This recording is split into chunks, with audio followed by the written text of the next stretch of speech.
مفتی عبدالمنعم فاروقی قاسمی سلمہ جو باتیں ارشاد فرما رہے تھے ماشاءاللہ وہ قابل توجہ ہیں بہت، اور جو کوتاہیاں ہمارے اندر ہیں اللہ تعالیٰ ان کوتاہیوں کو معاف فرمائے اور ہماری کوتاہیوں کو اللہ تعالیٰ دور فرمائے اور ہمیں سچا اور پکا مسلمان بنائے، آمین۔ باقی حالات بہت ہی جو ہے پرفتن ہیں اور بہت قابل فکر ہیں۔ اللہ تعالیٰ نے اپنے اولیاء کا قرآن مجید میں ذکر فرمایا ہے تو ان کے بارے میں اللہ نے ارشاد فرمایا الذین، اللہ کا ایمان بھی کامل ہوتا ہے اور تقوی بھی ان کا کامل ہوتا ہے۔ تو ایمان تو اللہ نے ہم کو عطا کیا ہے ماشاءاللہ، ہم لوگ پیدائشی مسلمان ہیں، ایمان ہم کو حاصل ہے، مگر وہ ایمان کو اور کامل ہونا ہے۔ اللہ کا ذکر سے ایمان پختہ ہوتا ہے اور کامل ہوتا ہے، اور اسی کے ساتھ تقوی بھی، اللہ کے ذکر کی برکت سے تقوی بھی حاصل ہوتا ہے۔ تو تقوی عربی لفظ ہے اور تقوی کے دو معنی ہیں، ایک ڈرنا اور ایک بچنا۔ ڈرنے سے مراد اللہ سے ڈرنا ہے اور بچنے سے مراد اللہ کی نافرمانی سے بچنا ہے۔ تو ڈر اللہ کا اتنا آ جائے کہ اللہ کے سوا مومن کسی سے نہ ڈرے، وہ جب کامل ایمان ہوتا ہے تو وہ چیز حاصل ہوتی۔ اور بچنے سے مراد ہے اللہ کی نافرمانی سے بچنا۔ تو نافرمانیاں کچھ تھوڑی چھوٹی ہیں اور کچھ بڑی ہیں۔ اللہ تعالیٰ فرماتے ہیں اگر تم بڑی بڑی نافرمانیوں سے بچو گے تو اس کی برکت سے ہم چھوٹی جو نافرمانیاں ہیں اس کو معاف کر دیں گے۔ بڑی نافرمانیوں سے بچنا۔ اچھا جی، وہ مشہور ہے کہ آدمی کبھی کبھی اللہ کی نافرمانی اتنی زیادہ کرتا ہے انسان، بنی آدم، کہ شیطان سے بھی آگے نکل جاتا ہے۔ تو کسی بزرگ سے پوچھا کسی نے، شیطان تو سب سے بڑا لعین نافرمانوں کے سردار، اس سے کیسے آگے نکل سکتے ہیں؟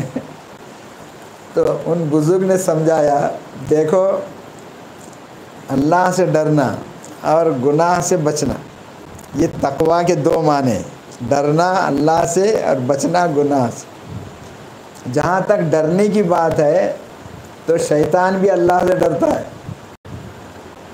قرآن میں ہے انی اخاف اللہ رب العالمین، شیطان نے خود کہا ہے اور اللہ نے اس کو نقل کیا ہے، غلط نہیں ہو سکتا۔ تو شیطان ڈرتا تو ہے اللہ سے مگر نافرمانی کرتا ہے۔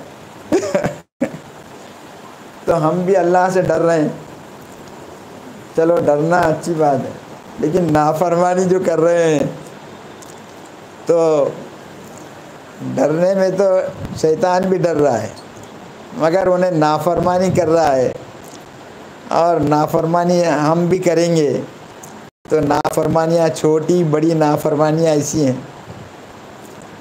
ہم بعض گناہوں کو معمولی سمجھ کے ایسا بولتے چلو یہ کر لیں گے بعد میں توبہ کر لیں گے، وہ ویسا سوچنے سے وہ گناہ چھوٹا گناہ بڑا گناہ بن جاتا ہے۔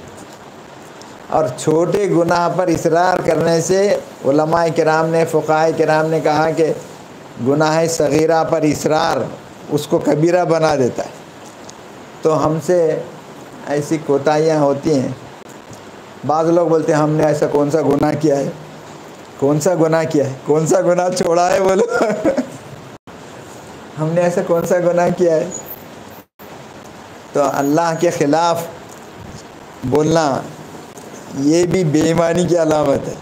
ایمان والے اللہ کے خلاف نہیں بولتے، اللہ والے تو شکوہ بھی نہیں کرتے۔ شکوہ شکایت بھی ولایت کے منافی ہے، شکوہ شکایت کرنا ہی نہیں۔ اللہ کے ہر فیصلے پر راضی برضا رہنا جی. تو لیکن اللہ کا شکوہ سب سے پہلے شیطان نے کیا تھا. جب اللہ تعالیٰ نے سجدے کا حکم دیا پورے فرشتے سجدے میں گر گئے. یہ کھڑا رہا کھوٹے کی طرح. اللہ نے پوچھا میرے حکم کی تعمیل سب نے کی، تو نے کیوں نہیں کی؟ تو اس نے قصور اللہ کا ہی بتایا. کیا بولا؟ میں سینئر مخلوق ہوں، یہ آدم میرے سامنے بنے جونیئر مخلوق ہیں، اور میں اس سے بہتر ہوں اور یہ میرے سے کمتر ہیں. اس نے کہا کہ میں آگ سے بنایا ہوں، آپ ہی نے مجھے بنایا ہے، میں مانتا ہوں آپ نے مجھے بنایا ہے، لیکن آگ جو ہے وہ جب جلاتے ہیں تو اوپر پہ جاتی ہے، اور مٹی کو اگر کوئی پھینکے تو مٹی اوپر سے نیچے جاتی ہے. مٹی کو اس نے حقیر بتایا، مٹی حقیر چیز ہے. تو اس حقیر چیز سے یہ آدم کو آپ نے میرے سامنے بنایا ہے. اگر زمین میں خلیفہ بنانا تھا تو مجھ کو بنانا تھا، آپ سے غلطی ہوئی. اللہ کی غلطی بتا رہا ہے. ایمان والے بھی بعض مرتبہ ایسے الفاظ بولتے ہیں جس سے اللہ ناراض ہوتے ہیں. ہم نے کون سا گناہ کیا ہے؟ ارے کون سا گناہ چھوڑا ہے بولو. تو اپنے آپ کو خطا کار سمجھنا. اگر بڑے سے بڑی اطاعت بھی کیے، عبادت بھی کیے، تو اس کو معمولی سمجھنا. حضور صلی اللہ علیہ وسلم نماز سے فارغ ہونے کے بعد غفرانک پڑھتے تھے اور استغفار پڑھتے تھے. تو کس لیے پڑھتے تھے؟ علماء کرام نے کہا کہ نماز ختم ہونے کے بعد استغفار کا پڑھنا، استغفر اللہ الذی لا الہ الا هو الحی القیوم واتوب الیہ 3 مرتبہ آپ پڑھتے تھے. اس کا علماء کا اہل اللہ کا معمول بھی ہے پڑھتے. تو یہ استغفار کیوں پڑھتے ہیں؟ نماز تو عبادت ہے، نماز سے فارغ ہونے کے بعد استغفار تو گناہ کے بعد کیا جاتا ہے. تو علماء کرام نے اس کی تشریح میں فرمایا حضور صلی اللہ علیہ وسلم نے نماز سے فارغ ہونے کے بعد جو استغفار پڑھا ہمارے لیے اس میں تعلیم ہے. اے اللہ ہم نے نماز تو پڑھی لیکن پتہ نہیں ہم سے کیا کیا انجانے میں کوتاہیاں ہو گئی. جیسی نماز آپ چاہتے تھے کہ ہم پڑھیں ہم ویسا نہیں پڑھ سکے، تو اے اللہ یہ ہماری کوتاہی کو معاف کر. تو بڑی سے بڑی عبادت کے بعد اس پر اترانا نہیں، اترانا شیطان کا کام ہے، بلکہ اپنے آپ کو خطا کاری سمجھنا، اپنے آپ کو قصوروار سمجھنا اور ہمیشہ توبہ استغفار کرتے رہنا. تو یہ چیز ہے.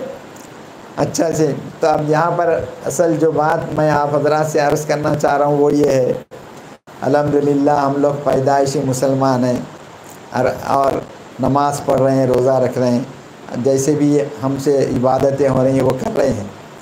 لیکن ذرا غور کیجئے، نماز جب ہم وضو کرتے ہیں تو وضو ہمیشہ نہیں رہتا، پھر وضو ٹوٹ بھی جاتا ہے. اور نماز جب ہم پڑھتے ہیں تو کتنی بھی اچھی نماز پڑھے تو نماز تکبیر تحریمہ سے شروع ہوتی ہے اور سلام پہ ختم ہوتی ہے. السلام علیکم ورحمۃ اللہ. نماز شروع ہوتی ہے اور ختم ہوتی ہے.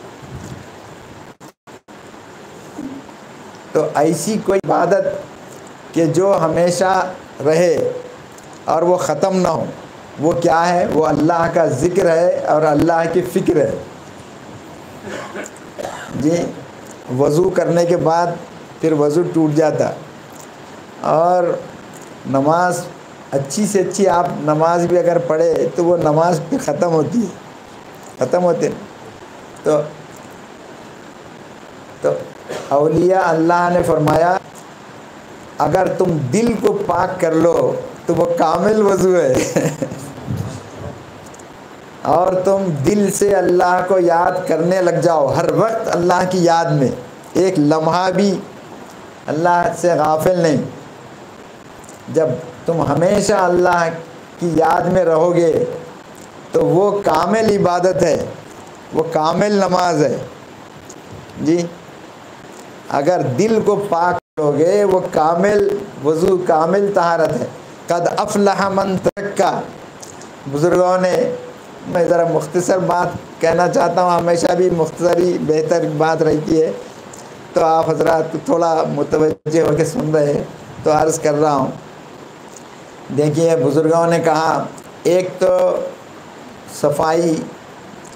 صفائی ہے، تو یہ پہلا مرحلہ ہے. تو بعض مرتبہ غیر مسلم ہم سے زیادہ صاف ستھرے رہتے ہیں، یہ پہلا صفائی کا پہلا مرحلہ ہے. اس کے آگے طہارت میں پھر وہ لوگ پیچھے ہو جاتے. جب ہم لوگ طہارت سے رہتے ہیں تو وہ طہارت ان کو کہاں حاصل ہے؟ طہارت سے آگے تزکیہ ہے. طہارت کہتے ہیں پاکی صفائی کو، اور تزکیہ کہتے ہیں دل کی پاکی کو. قد افلح من تزکا، جس نے اپنے دل کو پاک صاف کر لیا جی تو وہ کامیاب ہو گیا. اللہ نے قرآن میں فرمایا قد افلح من تزکا. تو یہ اللہ کے ذکر سے قلب کا تزکیہ ہوتا ہے، نفس کا تزکیہ ہوتا ہے، قلب کے جو ہے نورانیت اس کے اندر آتی ہے. بعض اللہ والوں کے بارے میں ان کے حالات میں آیا ہے، گناہ تو دور کی بات ہے، انہوں نے گناہ کا تصور تک نہیں کیا.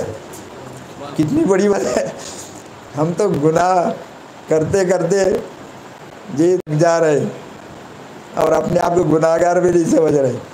اور وہ گناہ کرنا تو دور کی بات ہے، گناہ کا تصور خیال تک ان کے دل میں نہیں آیا. 40 سال تک وہ اللہ کی عبادت میں ایسے رہے کہ اللہ کے نافرمانی کا خیال تک ان کو نہیں آیا. تو کتنے بڑے وہ اللہ والے ہوں گے. حضرت خواجہ اجمیری جن کا یہ ابھی جو ذکر ہونے والا ہے، ان کے اس سلسلے کا ذکر ہے، یہ ان کا سبق ہے وہ. تو حضرت خواجہ اجمیری، اب جہاں پر آپ کا کہ وہ ہے گنبد ہے اور مزار ہے، وہیں پر بیٹھ کے آپ ذکر کرتے تھے، اور بعد میں وہیں پر آپ کی مزار بنا دی گئی. تو ہوا یہ کہ سب کے جانے کے بعد ایک ذکر تو سب کے ساتھ کیے، جیسا اب ہم لوگ کرتے ہیں، سب کے ساتھ کیے. سب کے جانے کے بعد دروازہ بند کر لیے اور پھر اللہ کے ذکر میں جو لگ گئے، تو اللہ کے ذکر میں ہی انتقال ہو گیا. اور صبح میں آ کر لوگ دیکھیں روزانہ دروازہ بند ہوتا ہے پھر کھلتا ہے، تو آج دروازہ نہیں کھلا، تو معلوم ہوا کہ کوشش کی، اب بلائے ہوں گے اس کو بلائے ہوں گے دروازہ. تو خیر کوئی صورت سے دروازہ کھول کے جب اندر گئے تو معلوم ہوا کہ آپ کا انتقال ہو گیا. تو اللہ کے ذکر میں ہی حضرت کا انتقال ہو گیا. یہ حالات زندگی میں لکھا ہوا ہے. اور اللہ نے فرمایا کہ وہ آدمی کامیاب ہو گیا کہ جو اللہ کے ذکر ہی میں اور اللہ کے اطاعت ہی میں دنیا سے چلا گیا، وہ آدمی کامیاب ہو گیا. تو دیکھیے ایسا ذکر کیے اور اسی میں ختم ہوئے. تو جہاں سے آپ جا کر ذکر میں بیٹھتے تھے، وہاں پر ایک دروازہ یادگار کے طور پہ بنایا گیا، اس کا نام باب جنت رکھا گیا ہے. باب جنت ابھی بھی ہے وہاں پر، باب جنت. وہ صرف عرس میں کھلتا ہے. تو باب جنت تو مشہور ہے عوام میں. یہ باب جنت میں داخل ہو کے جو ادھر نکل گیا تو وہ جنتی ہو گیا.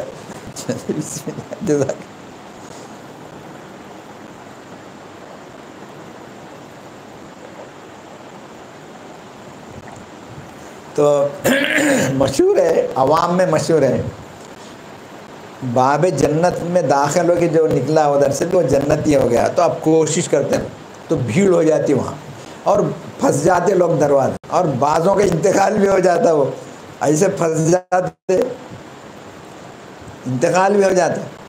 اچھا تو والد صاحب کے ساتھ جب ہم پہلی مرتبہ گئے تھے تو میں والد صاحب سے پوچھا یہ باب جنت کیوں نام رکھا گیا؟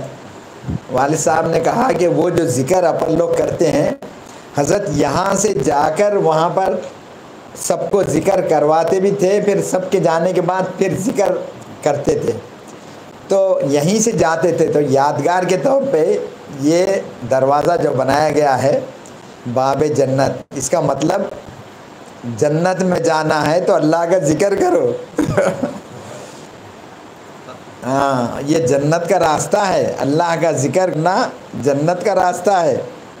یہ ظاہر کرنے کے لیے یہ دروازہ باب جنت بنایا گیا ہے. تو اس مضمون کو میں نے ایک شعر میں ادا کیا ہے. درے جنت، وہ باب جنت تو صرف عرس میں کھلتا. درے جنت ہمیشہ واہ ہے، آئے جس کا جی چاہے. واہ ہے یعنی کھلا ہے. درے جنت ہمیشہ واہ ہے، آئے جس کا جی چاہے. کرے ذکر خدا جنت میں جائے جس کا جی چاہے. کرے ذکر خدا. تو والد صاحب کو میں نے سنا ہے، ارے ماشاء اللہ وہ مضمون یہ 2 مصروں میں اچھا ادا ہو گیا. درے جنت ہمیشہ واہ ہے، آئے جس کا جی چاہے. وہ باب جنت تو صرف عرس میں کھلتا ہے، لیکن ذکر ہمیشہ کر سکتے جی. تو وہ تو ذکر کا دروازہ تو ہمیشہ کھلا ہے. تو بھائی وہی ذکر کرنے کے لیے ہم لوگ جمع ہوئے. اللہ تعالیٰ کو کروائے اور مولانا کو اچھا رکھے. اللہ ان کے عزائم منصوبوں کو اللہ کامیاب کرے. ان کے دل میں بات آئی کہ دوسرا ہفتہ جو ہے مدرسوں کو بھی آدھے دن کی چھٹی رہتی ہے، دوسرے دن اتوار پورے دن کی چھٹی رہتی ہے. تو بھئی یہ دوسرا ہفتہ انہوں نے فوراً اس کو جو ہے مقرر کر لیا اور اس کو پاس بھی کروا لیے. اور اب اعلان کر رہے ہیں یہ 2025 میں تو انشاءاللہ ہوگا ہی ہوگا. پھر آگے بھی اگر زندگی باقی رہے تو انشاءاللہ یہ دوسرا ہفتہ، انگریزی مہینے کا دوسرا ہفتہ انشاءاللہ یہ ذکر کی مجلس ہوتی رہیں گی. تو اللہ اس کو قبول کرے، اللہ کامیاب کرے. تو عرض یہ کر رہا ہوں، درے جنت ہمیشہ واہ ہے، آئے جس کا جی چاہے.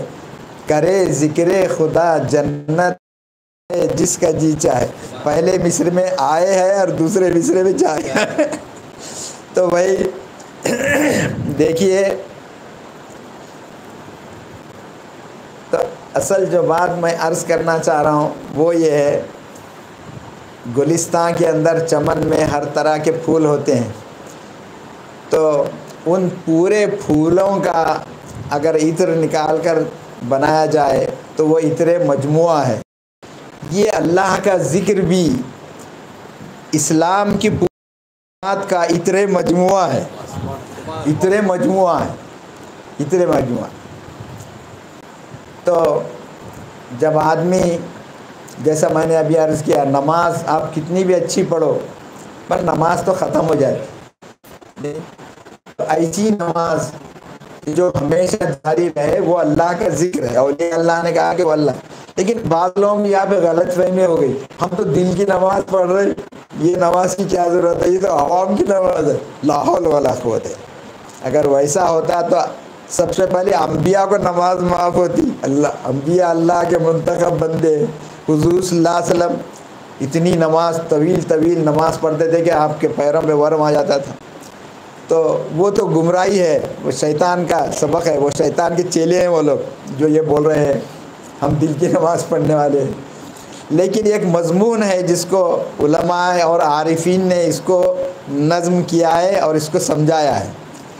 تو وہ یہ ہے، دل کو اگر آپ پاک کر لو، یہ ایسا وضو ہے کہ جو ہمیشہ باقی رہتا ہے، یہ ٹوٹتا نہیں ہے. اور اگر دل سے اللہ کو ہمیشہ یاد کرنے والے بن جاؤ تو یہ ایسی نماز ہے کہ جو ہمیشہ جاری ہے، یہ ختم نہیں ہوتی. قرآن میں اللہ نے فرمایا فَإِذَا قَضَيْتُمُ الصَّلَاةَ فَاذْكُرُوا اللَّهَ قِيَامًا وَقُعُودًا وَعَلَى جُنُوبِكُمْ. جب نماز ختم ہو جائے پھر اللہ کا ذکر کرو، کھڑے بیٹھے اور لیٹے. تو اس کا تو ذکر قرآن میں بھی ہے کہ نماز ختم ہوتی ہے، لیکن نماز تو ختم ہو جائے گی لیکن اللہ کا ذکر ختم نہیں ہونا ہے، ذکر جاری. اور اولیاء اللہ نے اس سبق کو اتنا یاد کیا کہ وہ اللہ کے خاص بندے بن گئے.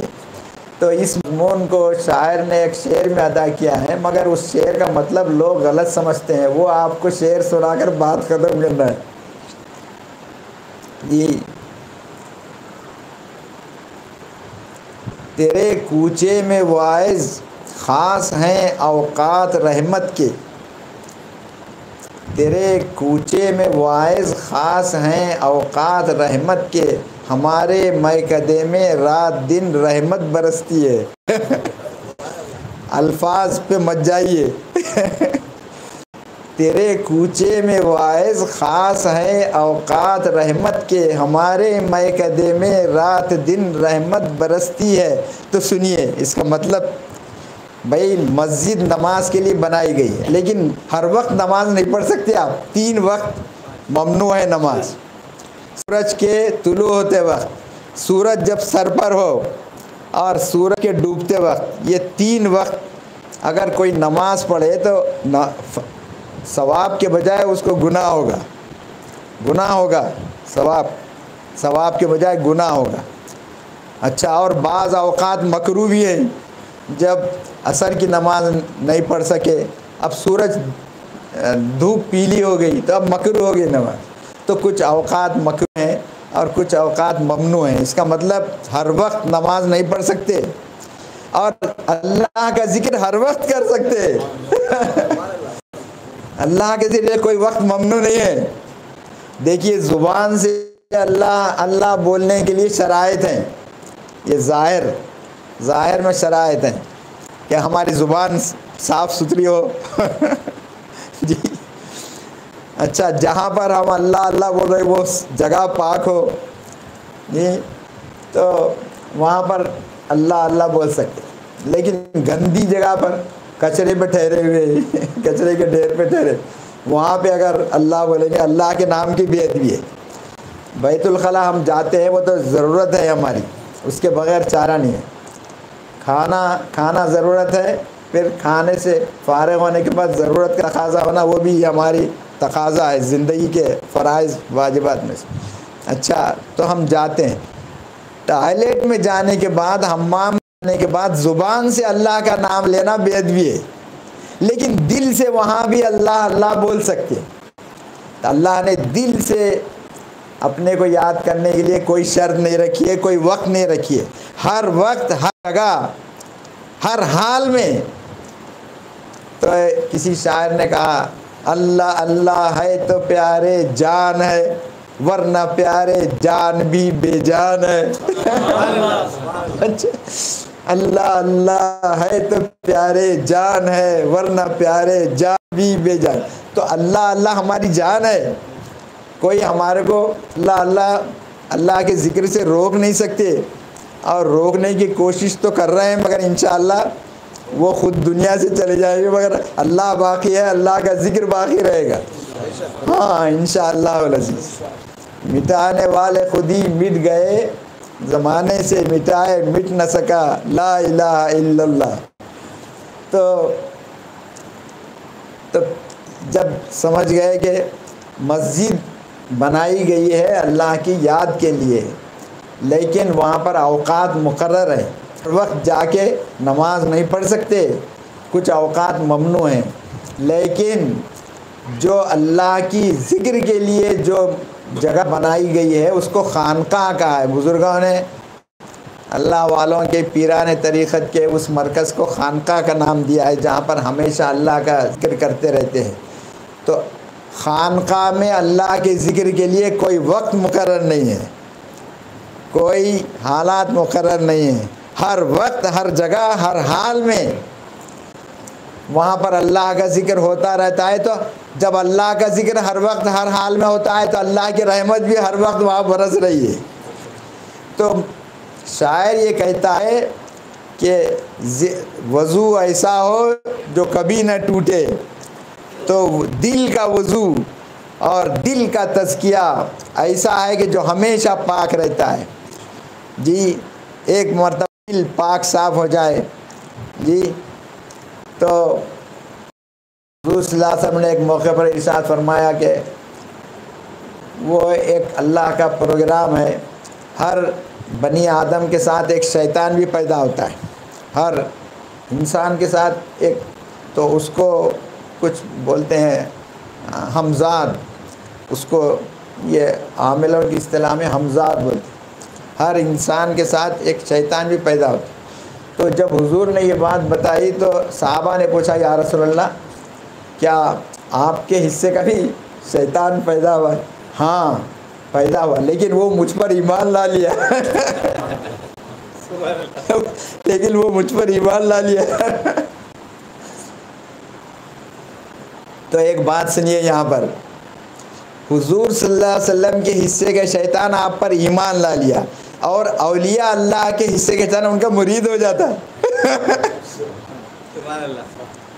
یہ بات کو آپ کہیں نقل بھی کرنا ہے ذرا صحیح طریقے سے نقل، نہیں تو آپ کچھ بھی بول دیں گے، ارے یہ باتیں ہو رہی کیا حضور صلی اللہ علیہ وسلم کے حصے کا شیطان آپ پر ایمان لا لیا، حضور نے فرمایا غلط نہیں ہو سکتا جی۔ اور اولیاء اللہ کے حصے کے جو شیاطین ہیں وہ ان کے مرید ہو جاتے، ہاں یہ بات ہے، پکی ہے یہ بات۔ اچھا جی، تو شیاطین بھی جو ہے، اور خود شیطان نے اس کا اعتراف کیا ہے، لَأُغْوِيَنَّهُمْ أَجْمَعِينَ، یہ بنی آدم کی وجہ سے میں دھتکارا گیا، میں ملعون ہوا، مردود ہوا، اس کی وجہ سے میں مردود ہوا، تو وہ میں اس کو بھی بہکاؤں گا اور اس کی اولاد کو قیامت تک بہکاؤں گا۔ اللہ سے بولا اے اللہ میرے کو قیامت تک عمر دے دے، حالانکہ اللہ تعالیٰ جلال میں تھے، مگر ویسے جلال میں بھی اللہ تعالیٰ نے اس کی درخواست قبول کر لی ٹھیک ہے جا قیامت تک تیرے کو ہم نے زندگی دی، مگر حضور نے فرمایا قیامت جتنے لوگ مرے ہیں ان کو جتنی تکلیف ہوئی ان سب کے برابر شیطان کو تکلیف ہوگی، کیونکہ اس نے خود ہی مانگی ہے زندگی قیامت تک کی زندگی اس نے جو مانگی، جتنے لوگ، موت کی تکلیف بہت خطرناک تھا، اللہ ہم کو اس سے محفوظ رکھے۔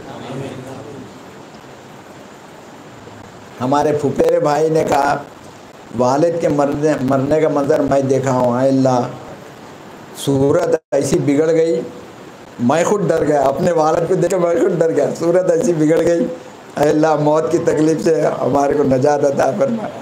تو ایسی خطرناک تکلیف، بہرحال تو عرض کرنا یہ ہے اللہ کا ذکر ایسی چیز ہے، اللہ تو ذکر کے دو درجے ہیں، ایک ذکر اور ایک فکر۔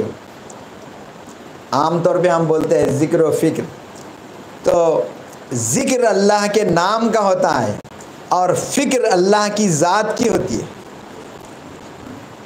تو وہ ایک مشہور شعر ہے، حضرت تھانوی رحمۃ اللہ نے کہا کہ یہ شعر کو اس طرح پڑھو، نہ غرض کسی سے نہ واسطہ مجھے کام اپنے ہی کام سے، تیرے ذکر سے تیری فکر سے تیری ذات سے تیرے نام سے۔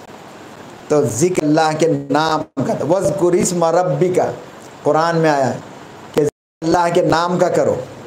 ہم اللہ کے نام کا ذکر کرتے ہیں، لا الہ الا اللہ، لا الہ الا اللہ، اس کے بعد الا اللہ، الا اللہ، لا الہ الا اللہ میں بھی اللہ ہے، الا اللہ، الا اللہ اس میں بھی اللہ ہے، پھر اللہ کو 2 مرتبہ اللہ اللہ اللہ اللہ، پھر اس کے بعد آخر میں چوتھے درجے میں اللہ اللہ اللہ اللہ، 4 مرتبہ اللہ کے نام کا ذکر اس میں کرتے ہیں۔ وہ بھی حضور کی حدیث ہی پر وہ سبق بنایا گیا ہے، افضل الذکر لا الہ الا اللہ حدیث میں ہے، ذکر کے جتنے کلمات ہیں ان میں سب سے افضل ذکر کلمہ طیبہ کا ذکر ہے۔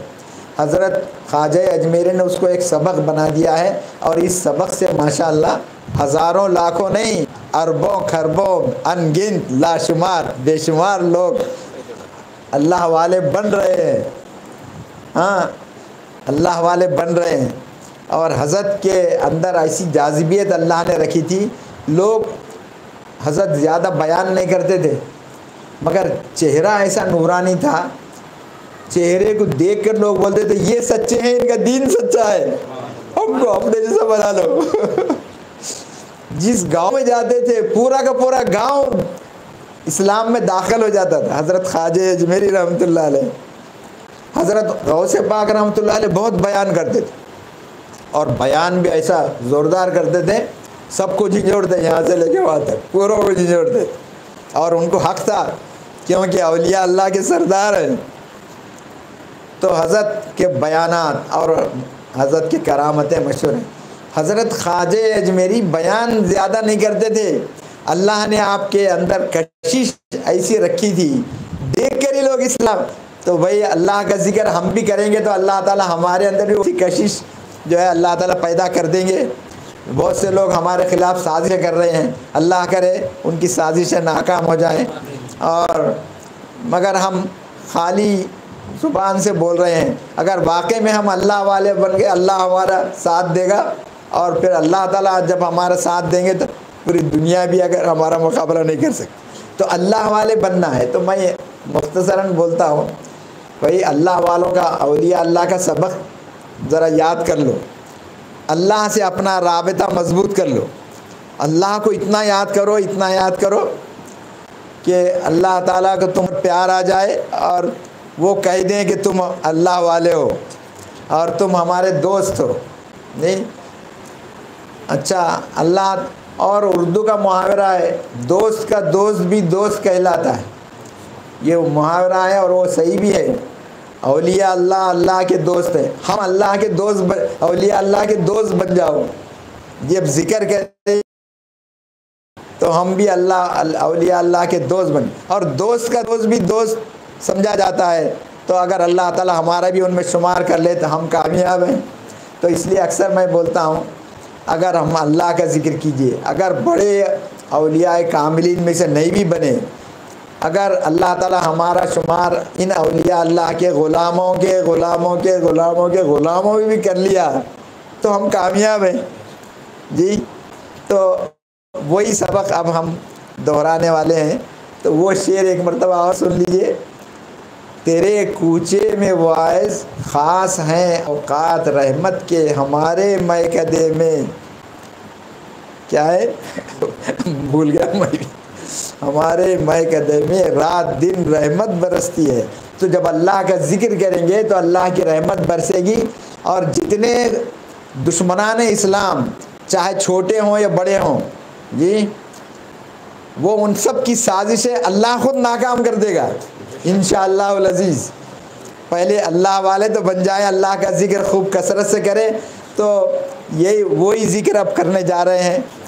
تو اب باتیں تو کہنے سننے کی بہت زیادہ ہیں، مگر زیادہ لمبی بات کہنے سے بولنے والا بھی تھک جاتا ہے، اس کو بار بار پانی پینا پڑتا ہے، اور سننے والے بھی تھک جاتے ہیں۔ تو حضور نے بھی جتنے بھی خطبات دیے ہیں مختصر، جمعہ کا خطبہ مختصر، عیدین کا خطبہ مختصر، نکاح کے موقع پر خطبہ نکاح مختصر، سب جگہ مختصر ہے، مختصر ہی اچھا ہے، مختصر مفید، اچھا جی۔ تو اور سب کا حاصل ایک، اور وہ یہ ہے، یہ اللہ کا ذکر اور اللہ کی فکر سے شروع ہوتا ہے، پھر اس کی ضربیں ہم لگاتے ہیں۔ دل میں اللہ کا ذکر آتا ہے تو دل کا آرڈر پورے بدن پر چلتا ہے۔ آدمی بولتا ہے میرا دل یہ چاہتا ہے، وہی کرتا ہے، تو پھر اللہ کا ذکر پورے بدن میں آ جاتا ہے، اور اس طریقے سے بدن کے رونگٹے رونگٹے سے اللہ کا ذکر ہونے لگتا ہے۔ اس کو سلطان الاذکار کہا گیا ہے۔ بعض اللہ والوں کو تو دیکھا بھی ہے لوگوں نے اس طرح ذکر کرتے ہوئے، اچھا جی۔ اور یہ تو ذکر کے ترقی ہے، ذکر کرتے کرتے سلطان الاذکار، اور فکر کہتے توجہ کو، اللہ کی طرف دھیان جمانے کو۔ تو ہمارا دھیان نہیں جمتا، توجہ نہیں ہوتی، توجہ کو مرکوز مراقبے میں اس کی مشق کرائی جاتی ہے، اور بعض سلسلوں میں پورے مراقبہ ہی سے آغاز سے لے کر انجام تک ترقی کرائی جاتی ہے۔ سلسلہ نقش بندیہ میں مراقبات ہی کی کثرت ہے، مراقبات سے۔ تو مراقبہ اللہ کی طرف توجہ اور دھیان کرنے کو کہتے ہیں۔ تو یہ مراقبہ، جب مراقبہ آدمی کا کامل ہو جاتا ہے تو اللہ کے سوا کسی اور کا تصور اور خیال تک بھی اس کے خیال میں نہیں آتا۔ پاک کن قلب مراتو از خیال غیر خیش، اے اللہ میرے دل کو غیر کے خیال سے بھی پاک کر دے۔ تو وہ جب مقام حاصل ہوتا ہے تو اس کو سلطان الافکار کہتے ہیں، یعنی آدمی کی توجہ اللہ کی طرف ایسی کہ کسی غیر کا خیال تک نہیں آ رہا ہے۔ ایسے کئی اولیاء اللہ ایسے ہوئے ہیں جی۔ تو ہر وقت اللہ کے ذکر میں رہنا حضور صلی اللہ علیہ وسلم کی سنتوں میں سے سب سے بڑی سنت ہے جی۔ ایک حدیث قدسی سنا کر میں بات ختم کرتا ہوں۔ اللہ تعالیٰ فرماتے ہیں، بندہ کہتا ہے